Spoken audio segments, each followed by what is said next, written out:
Hello students, आज मैं आपको आपकी ईवीएस का चैप्टर नंबर 10 करवाऊंगी। ओके, जिसका नाम है राम दयाल की बस्ती।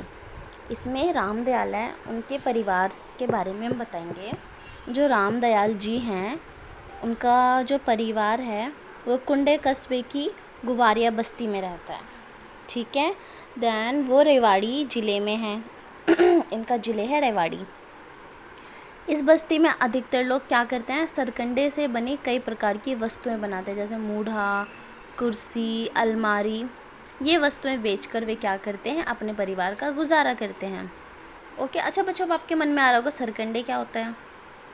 सरकंडे होता है जंगली पौधे, ठीक है, जो कहाँ पे मिलता है, दक्षिण हरियाणा के बंजर इलाकों में ज़्यादातर वो उगते हैं। ये मतलब ये ऐसे होते हैं कि ऊपर से हरी पत्तियों से ढके होते हैं, ठीक है, और ये पत्तियाँ चमकीली, धारदार यानी कि तेज़ होती है, जिससे ऐसा लगता है कि चाकू से हाथ कट जाते हैं ना, इस तरीके से उससे कई बार हाथ भी कट सकते हैं। और इनकी ऊंचाई 7 से 8 फुट होती है। ये समूह में यानी कि ग्रुप में उगते हैं, इसीलिए इनको हम क्या भी कहते हैं, झुंडे भी कहते हैं। क्या कहते हैं, झुंडे, सरकंडों के झुंड या झुंडे। ठीक है, तो अच्छा, फिर जो पुराने समय में जब हाथ से कलात्मक चीज़ें बनाई जाती थी, तो सरकंडों से बनी चीज़ों का बहुत प्रचलन था उस टाइम पे। तभी से राम दयाल जी के जो पिता हैं वो भी ये काम करते थे।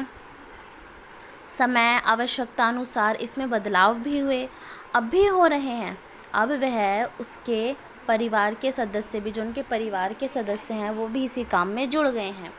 राम दयाल हर साल कुंड की बनी के झुंडों की कटाई का काम लेता है, वो हर साल।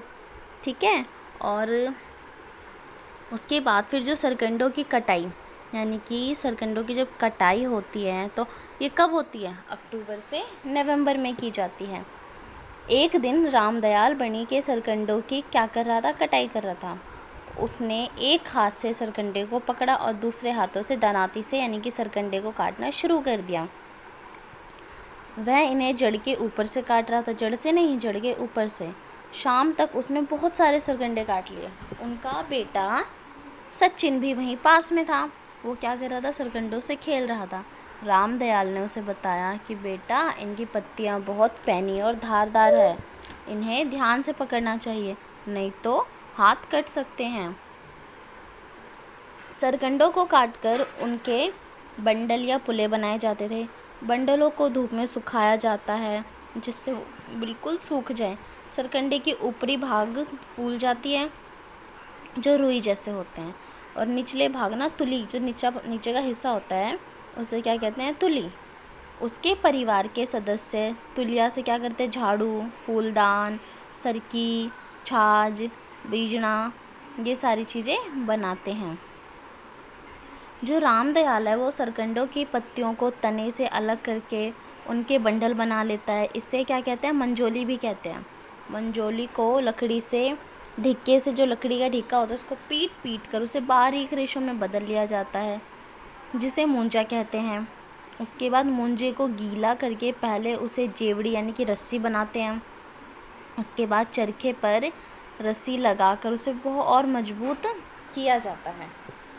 उसके बाद मूंजे के कुछ रेशे लो, ठीक है, ये आप कर भी सकते हो। मूंजे के कुछ रेशे लो, उनके पूंजे पर बल देकर, अंग्रेजी में जिसे हम जे कहते हैं, जे आकार का उसे, उसकी शेप दे दो।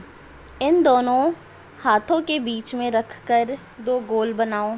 छोटे हिस्से और पुंजे लगाकर हाथों में क्या कर दो, गोल गोल घुमा लो। इसी प्रकार छोटे सिरे और पुंजे लगाकर, पुंजे क्या होता है, पंजे लगाकर एक लंबी रस्सी बना लो। इसी विधि के द्वारा आप कपड़ों की कतरन से भी रस्सी बना सकते हैं। आप ये सारी चीज़ें ट्राई कर सकते हैं। अच्छा बच्चों, तो इसी के साथ आज आपका चैप्टर कंप्लीट होता है। इसमें आज हमने क्या पढ़ा, सरकंडे से जो प्रचलित चीज़ें थी उनके बारे में पढ़ा। ठीक है बच्चों, तो इसी के साथ आज आपका चैप्टर नंबर 10 ईवीएस का ख़त्म होता है। अब नेक्स्ट चैप्टर हम नेक्स्ट वीडियो में करेंगे।